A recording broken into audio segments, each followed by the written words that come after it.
Bon,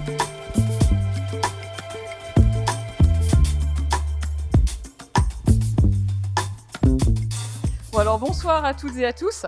Je suis ravie d'être avec vous en cette fin de journée pour ce Silmo Talk dédié aux lunettes connectées et leur capacité à transformer nos usages au quotidien, à savoir mieux voir, mieux vivre.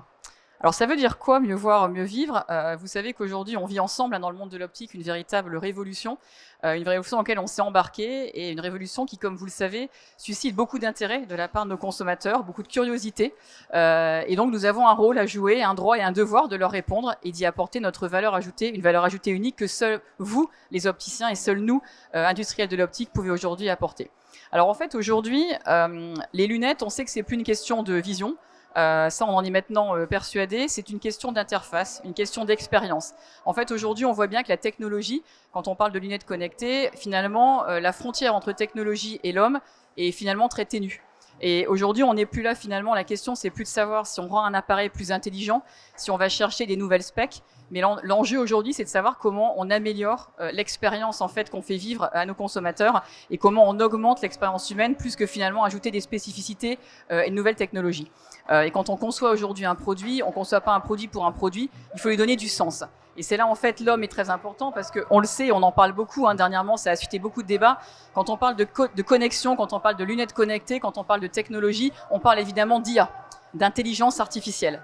Et l'intelligence artificielle, elle n'a en fait de sens que quand on lui met l'impact et quand on lui met l'intelligence humaine. On sait aujourd'hui que la techno, pour la techno, ça sert à rien, que l'IA, elle est capable de générer des masses infinies de données, mais encore une fois, il faut lui donner du sens. Et pour donner du sens, il faut l'humain. Et pour donner du sens à l'humain, il faut quoi? Il faut des besoins. Il faut répondre à des besoins. Donc encore une fois, la techno qui ne répond pas à des besoins, c'est finalement une techno qui sert pas à grand chose, qu'on appelle un gadget. Donc en fait, un gadget, ça va juste être une techno qu'on va mettre dans un placard parce que nouveauté, mais dont on ne se sert pas. Et c'est là où il faut vraiment exiger ce qu'on appelle l'empathie. L'empathie de l'homme pour donner du sens à un objet et qu'il ne soit pas qu'un gadget. Alors en fait, aujourd'hui, quand on voit le succès fulgurant que vous connaissez des lunettes Ray-Ban Meta, par exemple, qui sont maintenant bien installées sur le marché, ou récemment des Oakley Meta qui ont été annoncés la semaine dernière, lancement depuis le 23 septembre, on voit bien aujourd'hui que ce succès, il est dû au fait qu'on n'est pas en train de porter, ou que les consommateurs ne portent pas qu'une lunette futuriste, ils la portent parce qu'en fait, elle leur apporte quelque chose, parce qu'elle transforme leur usage, parce qu'elle leur permet d'explorer, de se connecter, d'aller beaucoup plus loin dans leur usage en fait au quotidien. Et c'est ça aujourd'hui qui fait qu'une lunette, c'est pas juste en effet une lunette connectée à un gadget, mais ça transforme la manière dont on vit au quotidien. Exemple, aujourd'hui, on peut être capable, avec une Ray-Ban Meta ou une Oakley Meta, de demander dans la rue à Meta mais qu'est-ce qu'est ce monument, ou quelle est l'histoire de ce monument quand on se balade dans la rue.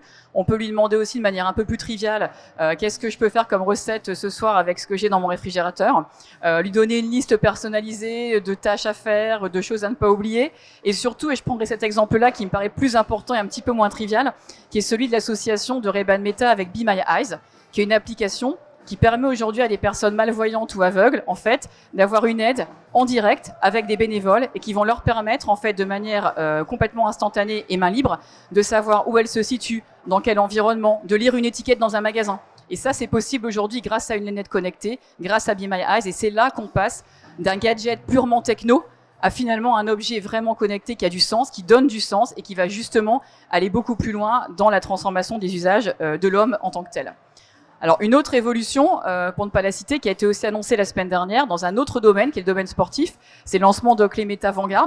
Alors un autre type de produit, là on s'adresse vraiment aux athlètes de haut niveau, on s'adresse aux passionnés de sport. Donc là on est dans un autre champ, et ça va permettre aussi à des gens, des athlètes, d'avoir leur performance en temps réel, avec notamment des applications comme Strava ou comme Garmin. Ça va leur permettre d'être dans un environnement plus serein pour la pratique sportive, résistance à l'eau, caméra avec champ élargi, une réduction, voire une annulation d'un bruit de vent jusqu'à 30 à 50 km/h quand on est sur un vélo, sur une course. C'est plutôt intéressant en termes de fonctionnalité. Et là encore, on dépasse ce gadget. On dépasse purement l'objet connecté un peu sympa et un peu tendance.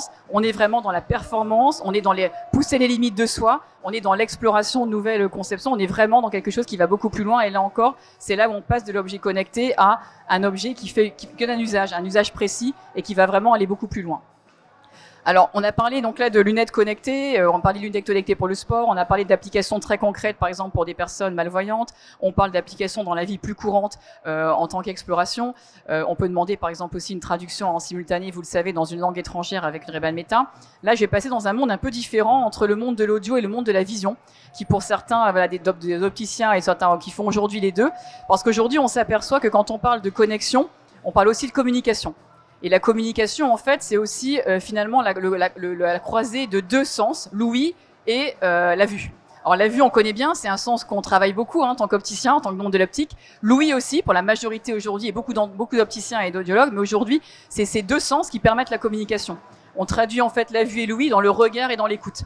Et quand on a le regard et pas l'écoute, eh bien en fait, ça peut poser un sérieux problème de communication pour des personnes aujourd'hui qui vont être ostracisées potentiellement d'un monde social, notamment avec l'âge. Quand on a une perte aujourd'hui, même légère à modérée d'audition, eh bien finalement, on a tous vécu un dîner ou une soirée un peu brillante. Je pense qu'on a un très bon exemple ici où je pourrais tous vous équiper de lunettes nuance audio qui puissent en fait réduire le bruit environnement et permettre à chacun de mieux dialoguer avec son interlocuteur direct ou avec les interlocuteurs dans un monde environnement. Vous voyez, je parle de nuance audio, ça va beaucoup mieux. Et donc, en l'occurrence, c'est ça qu'on a voulu aussi dans le groupe Essilor-Luxottica préempter, c'est se croiser entre l'audio et la vision, et c'est justement, encore une fois, dépasser un objet connecté, dépasser une lunette intelligente, juste pour plus pour se faire plaisir, entre guillemets. Mais là encore, on va répondre à un besoin, parce que ces personnes, on sait aujourd'hui qu'en France, c'est un quart de la population française qui souffre en fait d'une perte d'audition, qu'elle soit légère, modérée, à plus intense. Et aujourd'hui, l'âge moyen d'un équipement auditif en France, c'est 72 ans, soit 7 ans après la première détection d'un problème auditif. Donc ça pose un problème réellement au sein de la société quand on est encore dans une population qui, parce qu'elle ne veut pas montrer, dire qu'elle a un problème de mauvaise entente, et bien de mauvaise écoute, en l'occurrence, elle se retrouve encore une fois un peu ostracisée. Et on a aujourd'hui, je pense que vous l'avez peut-être vécu dans votre entourage, des personnes âgées qui vont être complètement vivre dans leur monde, dans leur bulle, qui se retirent dans leur bulle parce qu'elles n'ont plus accès en fait à la communication autour d'elles, de par le fait qu'elles n'entendent plus, indépendamment du fait qu'elles ne peuvent moins voir, mais en tout cas qu'elles n'entendent plus. Donc d'où le lancement de la lunette qu'on a appelée donc nuance audio, qui est vraiment une révolution dans le monde de la vision et de l'audition, avec en fait des systèmes intégrés au sein de la lunette qui permettent en fait, sans stigma, en étant complètement imperceptible et invisible, de pouvoir corriger en temps réel un bruit environnement et de s'isoler sans le bruit pour pouvoir justement retrouver une communication sereine, sans stigma, très simple à utiliser, très confortable.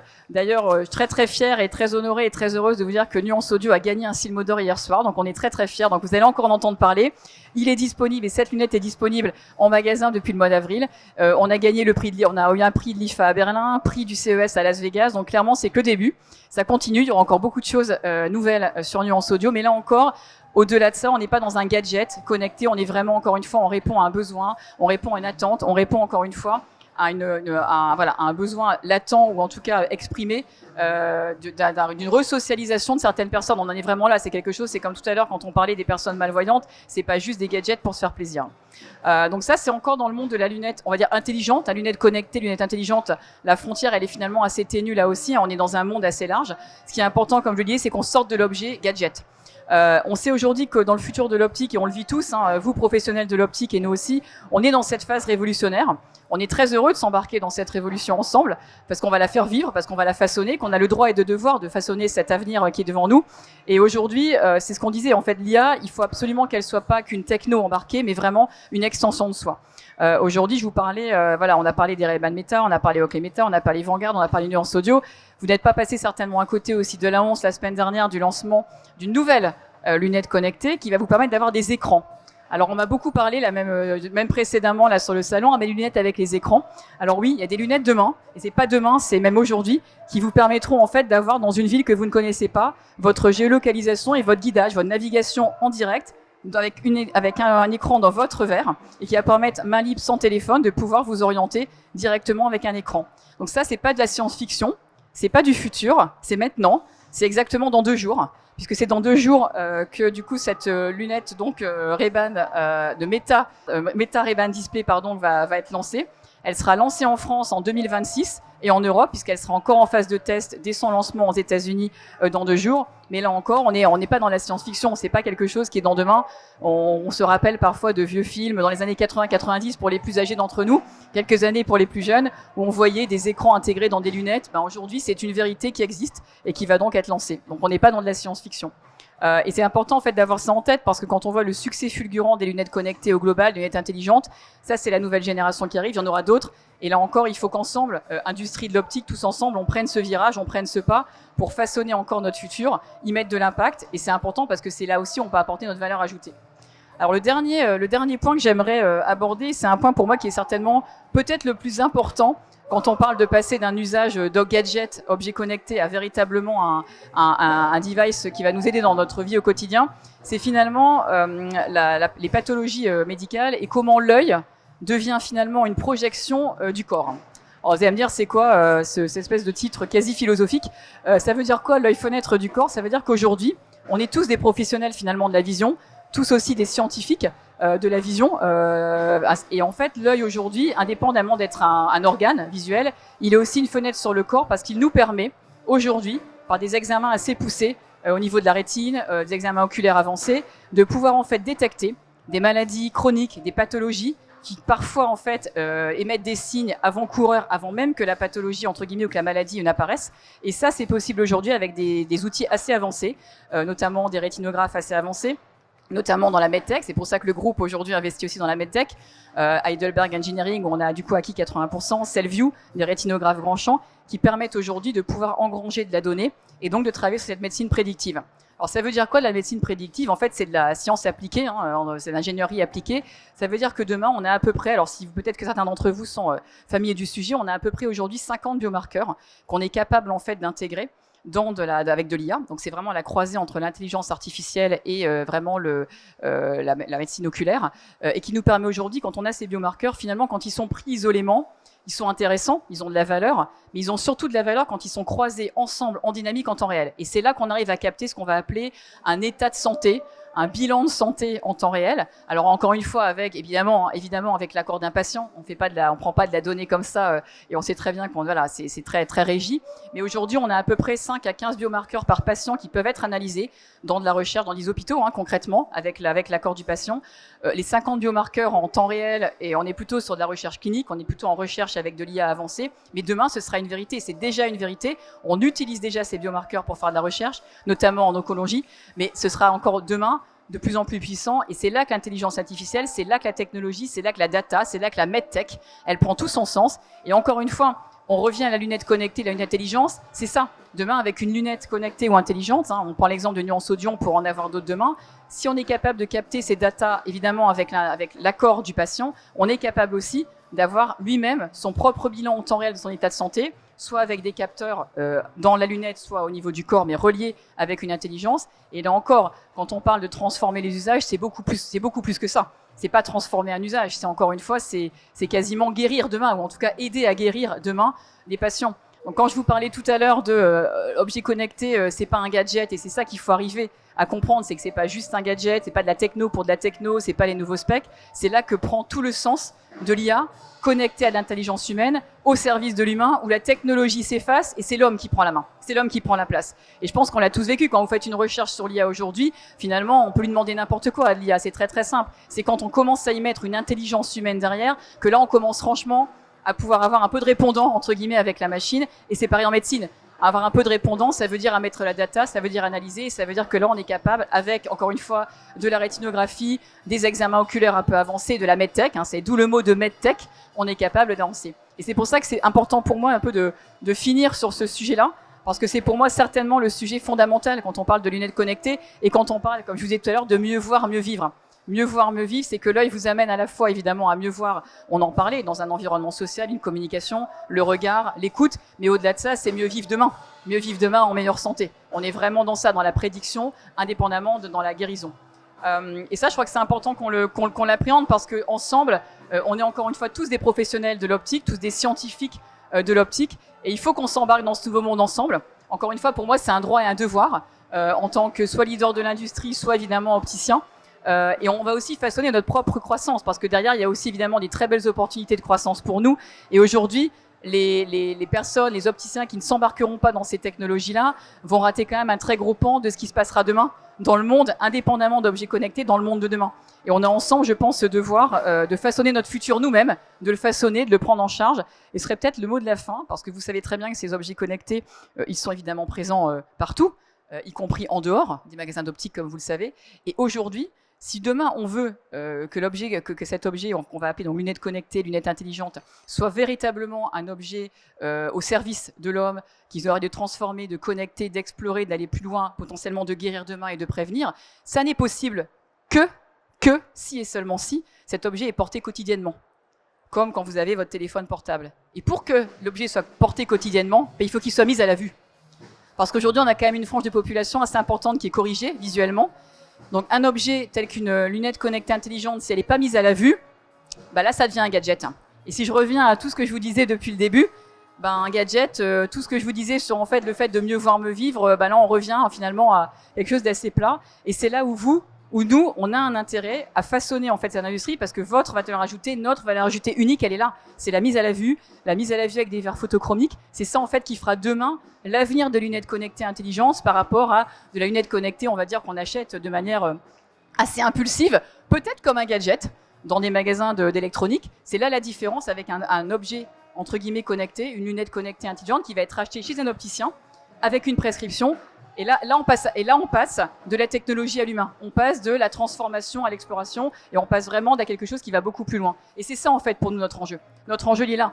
Parce que pour faire un objet du quotidien, pour aller plus loin, pour mieux voir, pour mieux vivre, pour améliorer le quotidien de nos consommateurs, des patients en l'occurrence, de nos ophtalmologues, et bien c'est là, en fait, qu'on a notre valeur ajoutée à faire. Donc c'est vraiment ce message-là que moi, je voulais porter. C'est pour en faire un véritable objet qui va au-delà de l'objet gadget, pour en faire un véritable usage du mieux vivre, il faut qu'il soit mis à la vue. Et c'est notre combat un peu à tous, à vous, à nous, d'en faire en sorte que cet objet il aille beaucoup plus loin que, entre guillemets, l'objet connecté, et qu'il soit véritablement une extension de soi au quotidien.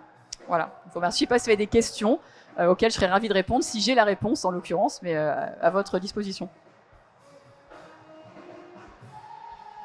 Merci beaucoup, madame.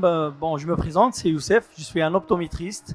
Et la question qui se pose par rapport à la lunette avec un écran. Donc, je pense, si je ne me trompe pas, c'est des lunettes intelligentes avec un écran sur l'œil droit seulement, et avec lequel on a l'accessibilité à faire pas mal à l'accès à votre téléphone et à faire plusieurs outils. La question qui se pose maintenant, est-ce qu'il y a une étude qui a été faite sur l'altération de cet écran qui va être affiché sur un seul verre? Donc, vous savez, on a la notion de la vision binoculaire. Est-ce que la vision binoculaire ne sera pas rompue? Et est-ce que ça ne va pas altérer sur les phénomènes d'accommodation et tout? Donc, est-ce que c'est vraiment, elle peut provoquer d'autres problèmes ou pas? C'est ça la question qui se pose. Voilà. Alors, en fait, c'est une très bonne question. Je pense qu'il y a peut-être beaucoup de personnes qui ont la même question dans la salle. En fait, c'est pour ça qu'on est en phase de test. Comme je vous le disais, elles sont lancées dans 2 jours aux États-Unis. C'est parce qu'on est justement en phase de test et pilote qu'on va tester évidemment cette question qui est fondamentale. Vous le disiez, on voit avec 2 yeux. Et parfois, on a une vision différente dans les 2 yeux. Vous le savez mieux que moi. On n'est pas forcément corrigé de la même manière.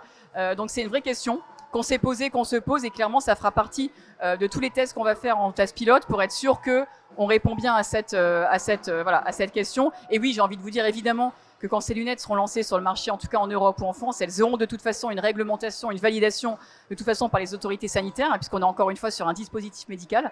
Et donc forcément, on aura de toute façon les dispositifs qui font qu'on sera à même de corriger correctement. Voilà. Alors au début, elles seront peut-être pas, je crois, de toute façon avec correction, c'est-à-dire qu'au début, elles seront lancées entre guillemets en plano sans correction. Et une fois de toute façon qu'on ira vers de la correction, évidemment, c'est qu'on aura eu la certification pour faire en sorte qu'on ait bien la bonne correction sur les 2 verres et qu'il n'y ait pas évidemment d'enjeu de dysfonctionnement entre un œil et un autre. Mais vous avez raison, c'est une question fondamentale en tout cas, vous avez raison. Est-ce qu'il y a d'autres questions, d'autres points? Pardon.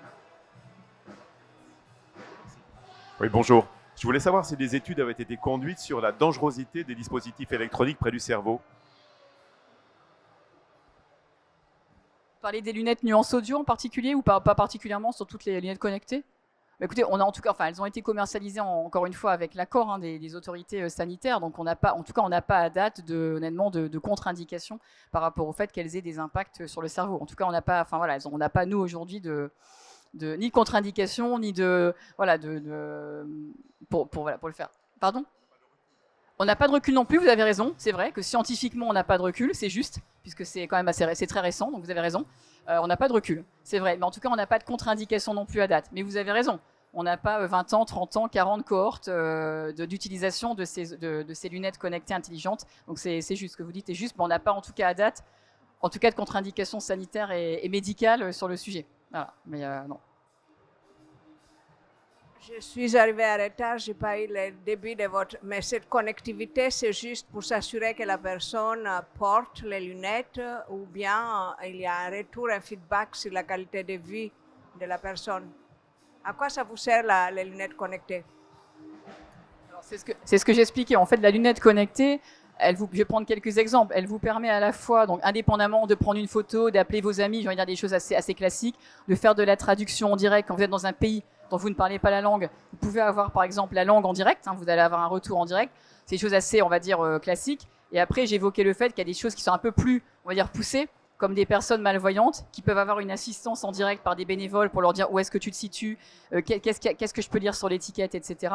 Là, j'ai bordé le fait en fin d'intervention sur la médecine préventive, où demain, potentiellement avec des biomarqueurs, on sera capable avec des examens de la vue et donc potentiellement des lunettes ou d'autres objets connectés, de pouvoir faire entre guillemets des bilans de santé en temps réel et de pouvoir faire de la médecine préventive par rapport à des pathologies qui se matérialisent en amont parfois dans la rétine ou par rapport à des examens oculaires. Donc ça c'est pareil, ça nous permet d'aller un peu plus loin demain. C'est pas encore le cas et c'est quelque chose qu'on pourra faire potentiellement dans d'autres objets. Mais en tout cas à date, dans ce qui se fait vraiment aujourd'hui, quand on prend une lunette connectée, vous avez par exemple cette fonctionnalité pour des personnes malvoyantes, vous avez le fait d'avoir la traduction, le fait de pouvoir demander dans la rue quel est ce monument, quelle est son histoire.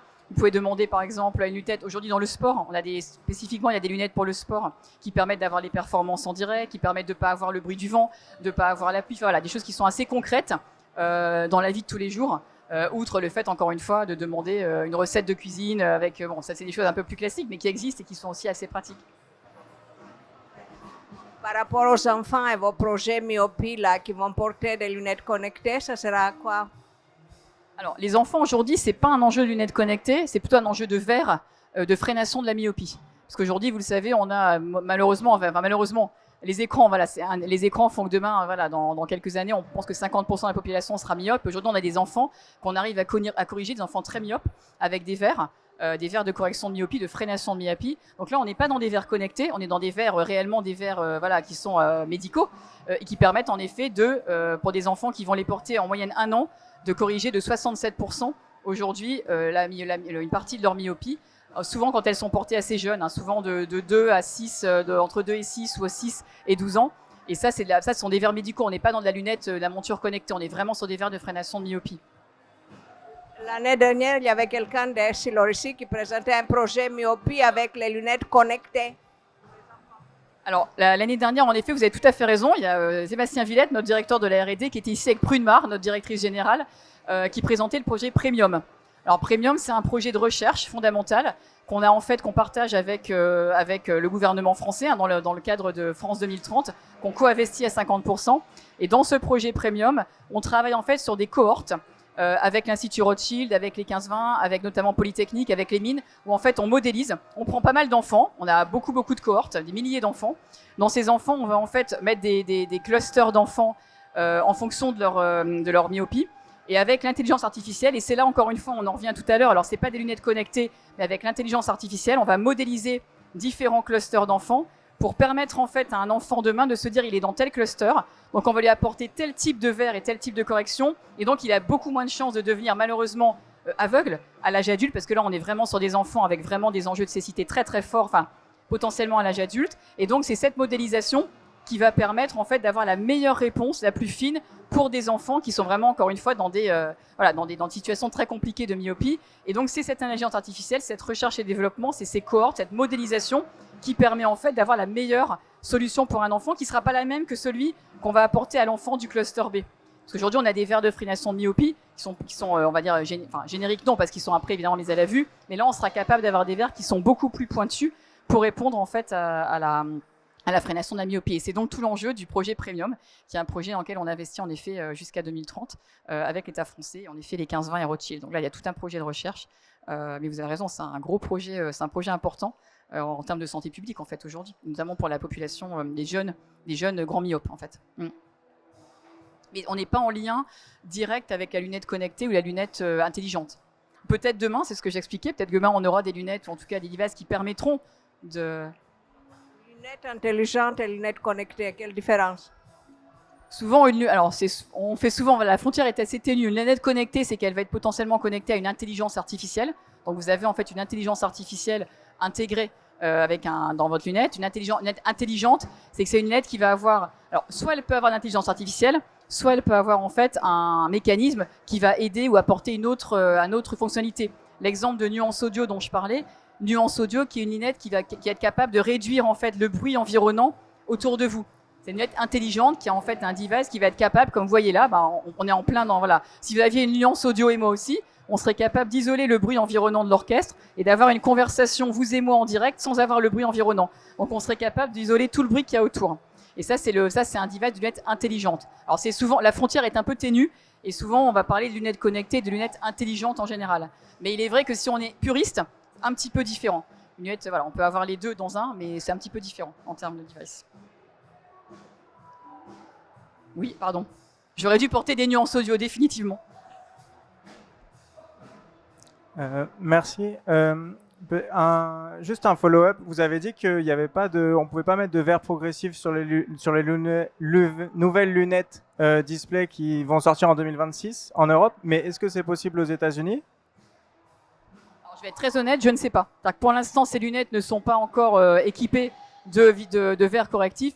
Évidemment, je pense que l'objectif à terme, c'est qu'on en ait, mais à date aujourd'hui, et c'est pour ça qu'on a des phases pilotes, elles ne sont pas aujourd'hui, en tout cas commercialisées dans 2 jours, elles ne seront pas potentiellement commercialisées avec des verres mis à la vue, mais c'est tout l'enjeu en fait d'un pilote, et clairement, quand elles arriveront en France et en Europe, et bien l'objectif, ce sera évidemment de faire en sorte au maximum de pouvoir les mettre à la vue, parce que j'y reviens, et c'est ce que je vous disais, c'est ça l'enjeu.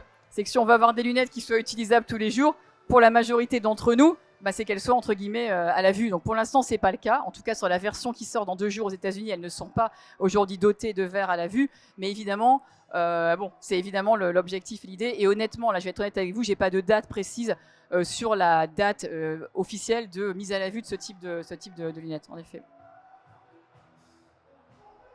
Et aussi, j'ai une autre question sur. Vous avez dit que les opticiens doivent commencer aussi à vendre ces nouvelles lunettes. Et à quel point ce que je comprends, c'est beaucoup plus difficile pour les opticiens parce que il y a beaucoup moins de marge sur ces nouvelles lunettes. Comment vous arrivez à les incentiver pour qu'ils acceptent ce changement des lunettes où ils réussissaient à avoir plus de marge à des lunettes connectées avec moins de marge? Pardon. Alors la question de monsieur, c'était aujourd'hui en fait, on dit que ces lunettes connectées, elles ont moins de marge. Elles font moins de marge que les autres verres. Dites-moi si je me trompe, monsieur. Et du coup, comment on arrive pour les opticiens? Est-ce que c'est plus dur, c'est plus difficile pour eux de vendre ces lunettes connectées parce qu'ils font moins de marge sur ce... Enfin, on dit qu'ils font moins de marge sur ce type de produit. Est-ce que c'est ça, monsieur, que vous évoquez? Donc en fait, aujourd'hui, alors, est-ce qu'ils font moins de marge? Je ne vais pas vous répondre directement à la question. En l'occurrence, l'intérêt des lunettes connectées, c'est pas de savoir si on fait moins de marge ou plus de marge. C'est qu'aujourd'hui, il y a une demande grandissante des consommateurs. Et en fait, voilà, il y a moins d'offres que de la demande, si on est très honnête. Donc en fait, l'idée, c'est de générer ce qu'on appelle de la masse de marge. C'est pas de la marge unitaire, c'est de la masse de marge. Donc l'idée, c'est que comme on a beaucoup de demandes, on vend plus de montures. Et à marge, alors même si elle est moindre ou équivalente, du coup, on génère plus de masse de marge. Ça s'appelle de la masse de marge. Et en l'occurrence, peut-être que la marge unitaire sera moins forte que sur une lunette, une monture de luxe, par exemple, et très probablement, mais la demande n'est pas la même. Donc en fait, c'est un travail un peu différent. On va vendre moins de montures de luxe avec une marge unitaire plus importante. On peut vendre plus de montures connectées parce qu'il y a une demande qui est évidemment beaucoup plus forte, avec des marges qui vont être moins importantes, et c'est assez normal. Voilà, donc après, c'est un enjeu en fait aussi de répondre aux besoins, c'est ce que je disais en fait, c'est un enjeu de répondre aux besoins aujourd'hui des consommateurs, de la demande consommateur, parce qu'on a une demande, on a une curiosité, et c'est là aussi où quand je disais que les opticiens, on a un peu ce droit et ce devoir ensemble, vous et nous, de répondre à ça. C'est qu'aujourd'hui, quand vous allez à la Fnac ou chez Darty, ils ne se posent pas tellement la question de la marge. Ouais, et donc en fait l'enjeu chez les opticiens, c'est aussi de pouvoir en vendre parce qu'on propose la mise à la vue, parce qu'avec une prescription médicale, vous avez quand même une certaine prise en charge, et que c'est là aussi l'intérêt de l'opticien et la valeur ajoutée de l'opticien, elle est là aussi. Donc est-ce que c'est plus difficile ou moins difficile? Peut-être plus difficile que juste quelqu'un qui va aller chercher une lunette entre guillemets connectée à la Fnac, sans prescription médicale, mais c'est là où la valeur ajoutée elle est, chez vous, enfin chez les opticiens, chez les optométristes et chez les professionnels. Donc c'est ça pour nous l'enjeu, parce qu'honnêtement, après la question de la marge, elle est la même entre guillemets à la Fnac, sauf que l'unique valeur de l'opticien, ça va être de les amener à la vue. Donc je pense qu'il faut, voilà, pour moi c'est une redéfinition en fait de du problème, je le vois un peu différemment pour être honnête avec vous. Voilà. Oui, juste un complément en termes d'argumentation. Bien, ce que vous dites, bon, c'est ce qu'on peut en effet entendre. Pour autant, quand il vient chez l'opticien, ça paraît bien. Quand il ma réponse, hein, mais quand il vient chez l'opticien, il aura le remboursement sur la monture qu'il n'aura pas à la Fnac, chez Darty ou ailleurs. Hein. Donc, il y a le remboursement parce que mise à la vue, parce que prescription médicale. Alors oui, on passe pas à la porte d'un opticien aussi facilement qu'on va à la Fnac. Ça, je suis d'accord avec vous. On va acheter un livre à la Fnac, on peut s'acheter une paire de Ray-Ban Meta entre guillemets en même temps. Bon, c'est un peu différent dans une démarche entre guillemets d'opticien, et en même temps, c'est là où je reviens à ce que j'ai dit tout à l'heure. Si vous voulez en faire un objet quotidien, au même titre que votre téléphone portable, si vous avez une correction, vous pouvez avoir acheté une Ray-Ban Meta à la Fnac, vous l'utiliserez pas dans la journée. Au pire, vous le mettrez sur un transat l'été en faisant semblant que vous avez vu, ou en faisant semblant que vous arrivez à lire votre livre, mais c'est tout. Donc l'enjeu, il est plus de dire si on veut l'avoir vraiment à usage quotidien tous les jours et en profiter dans toutes ces fonctionnalités, mais il faut qu'il soit à la vue. Et c'est là où je pense qu'on a, et quand je dis on, c'est communément industrie de l'optique ensemble, ce rôle à jouer et ce marché à prendre. Parce que les consommateurs électroniques, ils ne vont pas nous attendre. Hein. Et Meta non plus. Meta, quand je dis Meta, c'est les GAFA. Hein, parce que là, je parle de Meta, on a beaucoup parlé de Meta, mais c'est les GAFA en général. Bon, vous le savez comme moi, ils ne vont pas nous attendre. Et vous le savez. Donc la révolution, elle est en marche. Nous, on est prêts. On est clairement prêts à la façonner. Mais c'est important de la façonner ensemble et de la façonner aussi à notre image, qui est celle de la vision. Mais la vision au sens large. La vision, la vision au sens noble du terme, au sens littéral du terme. Parlant de la révolution, une révolution avec les lunettes intelligentes serait aussi de capter la mobilité des yeux. Est-ce que c'est inclus ça? La mobilité des yeux, parce que les yeux ne sont pas en train de fixer, ils bougent tout le temps. Est-ce que les lunettes intelligentes dont vous parlez, ils captent les bruits, mais est-ce qu'ils captent les mouvements des yeux pour savoir où la personne oriente son attention? Alors, quand vous parlez des lunettes, oui, les lunettes, on parle de nuances audio, là en l'occurrence. Oui, en fait, elles sont capables de savoir, en fait, quand vous émettez un son de voix, quand vous parlez avec quelqu'un, la lunette est capable du coup de rediriger.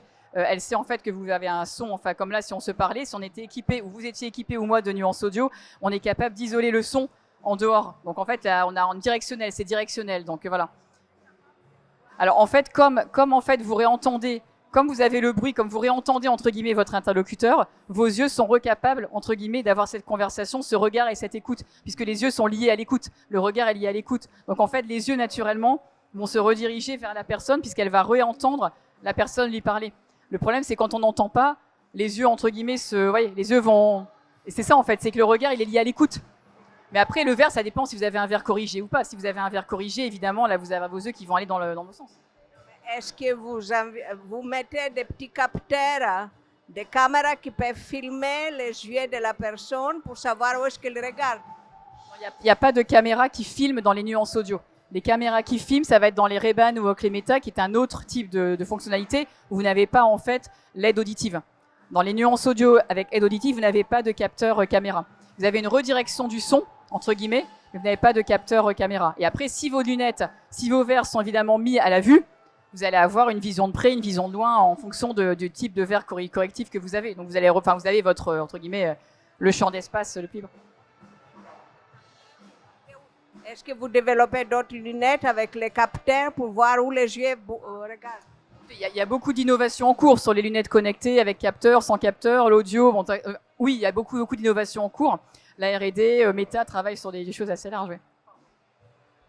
Quel avenir pour les lunetiers traditionnels? L'avenir, c'est-il 10 modèles de lunettes pour tout le monde?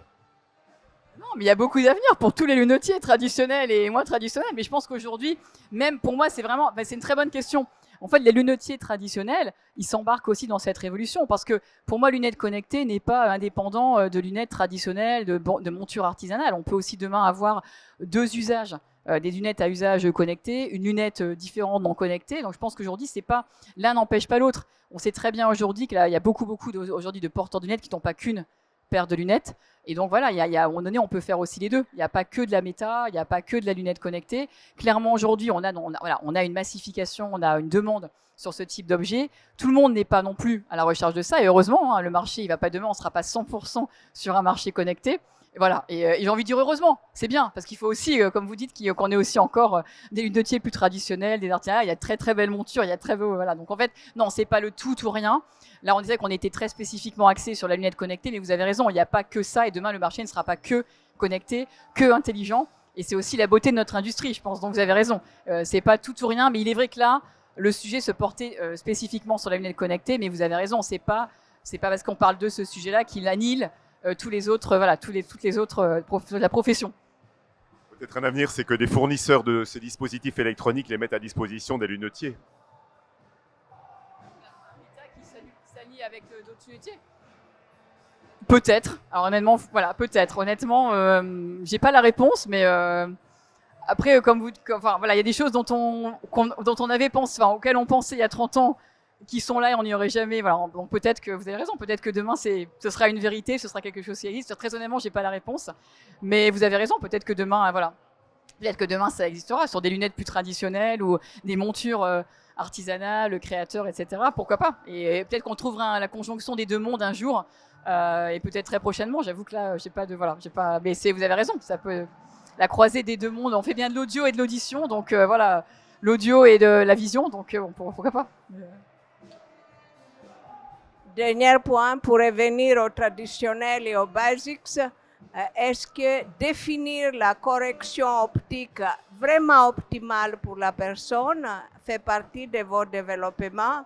Parce qu'actuellement, il y a 80% des personnes qui portent une correction qui n'est pas optimale. C'est une bonne question. Alors, évidemment, oui. Alors la réponse est oui, oui et oui. Enfin, Essilor Luxottica, la vocation première quand même d'une entreprise comme Essilor Luxottica, c'est de donner donner la vue, améliorer la vue de tous. Donc ça, c'est vraiment la mission fondamentale de l'entreprise, c'est amener la vision pour tout le monde, la bonne vision pour tous. Alors la bonne vision, ça veut dire quoi? Vous avez raison, c'est la bonne correction pour tous.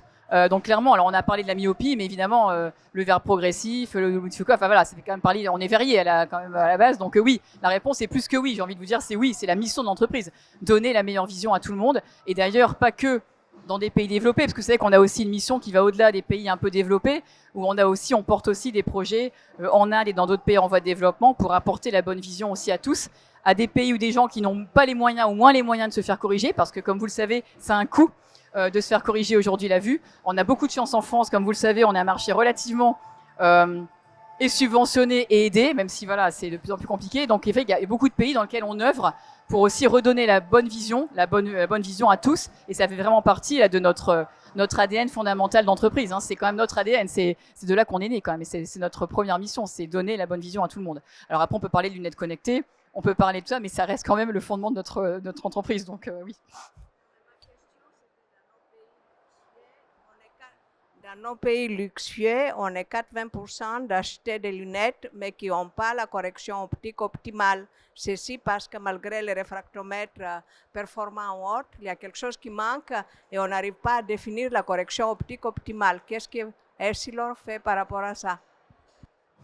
Bah écoutez, on n'a pas forcément. Aujourd'hui, nous en tout cas, quand on fait des mesures et qu'on prescrit des verres, ils sont en tout cas mis à la bonne vision des consommateurs ou des patients. Donc honnêtement, quand un patient en France va avoir un ophtalmologue qui se traduit par une prescription chez l'opticien, alors je dis pas que tout le monde a des verres aujourd'hui à vue, mais en tout cas en France, on a une prise en charge qui fait que normalement, si vous avez un changement de dioptrie importante, on est capable aujourd'hui d'avoir des verres qui corrigent correctement à la vue. Alors, j'ai Pascal dans mon équipe qui va peut-être vous répondre de manière plus précise, mais pour moi aujourd'hui, on corrige à la vue les personnes qui en tout cas qui vont chez un ophtalmologue.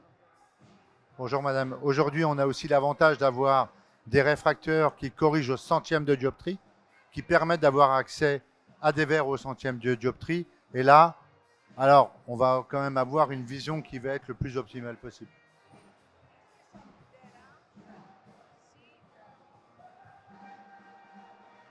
j'ai fait une étude avec 2 optométristes élèves dans une dizaine de magasins d'optique à Paris. Et il y a 80% des personnes qui sont sous-corrigées de 0,25 dioptrie. Est-ce que c'est beaucoup pour vous ou c'est négligeable? Un quart de dioptrie, mais que ça fait quand même un impact sur l'aisance et la fluidité de la lecture. Et quand on les interroge, je dis que j'aurais été mieux avec plus 0,25. Enfin, si vous dites que voilà, vous avez peut-être des personnes que vous connaissez, mais aujourd'hui, en tout cas quelqu'un qui va avec une prescription médicale d'ophtalmo chez un opticien en France, normalement, quand il sort avec une paire de lunettes de l'opticien, normalement, il est corrigé avec la bonne dioptrie. Hein.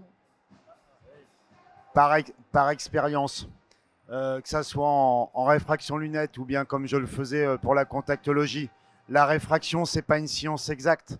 Vous faites une réfraction, l'étude que vous avez faite, elle vous a donné un résultat.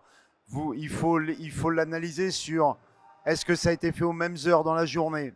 Un même patient, vous lui faites une réfraction le matin, vous n'aurez pas le même résultat le soir. Donc vous voyez, on n'est pas sur une science exacte. On est par contre sur un examen pour lequel le patient participe à la réponse et à la définition de la correction qui va lui aller à un moment et qui peut-être ne sera pas aussi exact à un autre moment de la journée, est-ce qu'il n'y avait pas de traitement médical? Il y a plein de paramètres à prendre en compte. Alors ça va être un débat à 3. Pour le coup, je crois qu'il y a une différence. On parle beaucoup de réfraction. On a tendance à dire que réfraction ne vaut pas prescription. La réfraction est bien donnée par l'appareil avec, comme l'a souligné Gwenaëlle, la participation du patient. Aujourd'hui, ce qui va nous intéresser aussi, c'est au-delà de cette réfraction, c'est quand on parle de prescription, en prenant en charge, en prenant en compte une chose qui nous est extrêmement importante, c'est ses besoins visuels, ses besoins quotidiens, mais également son confort. Donc c'est la raison pour laquelle, est-ce qu'on est uniquement sur de la performance? Je ne sais pas, mais en tout cas, est-ce qu'à la finale, le porteur de lunettes, le citoyen, peu importe comment on qualifie la personne, est contente ou pas avec ses paires de lunettes? Je vois que le temps file. On me demande de conclure, ou en tout cas de prendre la dernière question, puisque l'électricité va tout simplement se couper. Voilà, donc si vous avez d'autres questions ou commentaires, avec plaisir, avant que nous n'ayons plus d'électricité. Voilà, pour continuer. Je ne sais pas si on a répondu à toutes vos questions. Peut-être la dernière. Oui, une question sur votre relation avec Meta. En quoi consiste cette relation? Et vous disiez que Meta pourrait, si vous n'alliez pas avec eux, le faire de leur côté. À quel point vous êtes important pour Meta? On est important comme ils le sont pour nous. C'est une association. En fait, on travaille ensemble. Donc voilà, c'est 2 entreprises qui aujourd'hui joignent deux éléments fondamentaux d'une lunette avec une fonctionnalité technologique. Demain, évidemment, Meta est complètement libre d'aller faire développer d'autres technos avec d'autres partenaires. Comme nous, on est tout à fait libre d'aller chercher d'autres partenaires pour développer d'autres technologies. Donc très honnêtement, on n'est pas mariés, c'est pas un mariage, c'est pas une joint venture. C'est pas une acquisition, ni de l'un ni de l'autre. Voilà, donc je sais que vous avez certainement entendu récemment, évidemment, les annonces de Zuckerberg qui parlaient évidemment de participation au capital des Luxottica. Donc oui, c'est public. Hein, dans la presse, on le lit, mais encore aujourd'hui, voilà, on n'est pas à 8,4% exact. Enfin, je crois de mémoire, hein, on parle de 8%. 2%. Maintenant, voilà, très honnêtement, on n'est pas mariés. Encore une fois, on n'a pas, voilà. Donc ils sont libres, nous sommes libres. Aujourd'hui, c'est une association qui fonctionne très bien, on le voit. Enfin, aujourd'hui, on le voit sur le marché. Hein. Eux comme nous, ça fonctionne plutôt très bien. On a beaucoup de demandes, plus que d'offres. Donc aujourd'hui, c'est la loi de l'offre et la demande. Mais demain, on est libre, chacun de notre côté. Mais oui, c'est vrai qu'il y a des discussions sur une prise de capital en partie de Mark Zuckerberg. Mais pour l'instant, elle n'a pas eu lieu. Les discussions sont publiques. Est-ce qu'elle aura lieu? Voilà. Mais en tout cas, on est libre chacun de notre côté et on est très content de travailler ensemble parce que ça marche pour l'instant en tout cas. Donc voilà. Je ne sais pas si tu as des choses que tu souhaites.